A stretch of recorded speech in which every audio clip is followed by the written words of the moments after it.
မင်္ဂလာပါရာသီမှန်တဲ့ကောင်းမလေးရှိလားရာသီလာတဲ့အချိန်မှာနာကျင်မှုတွေတက်တာစီဖို့ဘယ်လိုမျိုး nutrition တွေစားရမလဲဘယ်လိုမျိုး vitamin တွေတောက်ရမလဲဆိုတော့ကိုခေက share လုပ်ပေးတော့မှာဖြစ်ပါတယ်ပထမဆုံး vitamin ထဲမှာဆိုရင် omega 3 vitamin C zinc iron magnesium နဲ့ Evening Promo Soy တွေကိုတောက်ပေးလို့ရပါတယ်အဲ့ထက်မှအရေးကြီးဆုံးဖြစ်တဲ့ omega 3 fatty acid ကတော့နာကျင်မှုကိုတက်တာစေတယ် depression ကိုနည်းစေတယ်မုဆွင်ပြောင်းလဲမှုကိုထိန်းပေးစေတယ်ပြီးရင်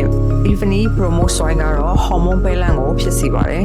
magnesium က bloating ဖြစ်တာကိုနည်းစေပါတယ်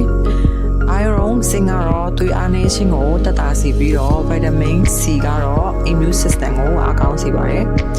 vitamin D ကတော့နေအောင်ကြီးရတာဖြစ်တဲ့အတွက်ကြောင့်မို့လို့ကိုကနေပူရဲမတော်တဲ့လူ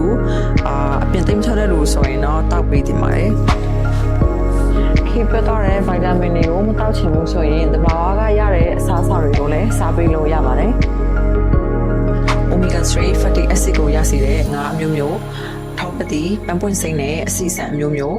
ဗီတာမင် C ကိုရစေတဲ့ citric acid များတဲ့လိမ္မော်သီး၊ကျွဲကောသီးနဲ့စားတဲ့အစားအစာတွေကိုစားပေးလို့ရပါတယ်။မုဆွင်အတွက်ကတော့ green tea, dark chocolate နဲ့အစိမ်းရောင်အသီးနဲ့အမျိုးမျိုးကိုစားပေးလို့ရပါတယ်။ iron နဲ့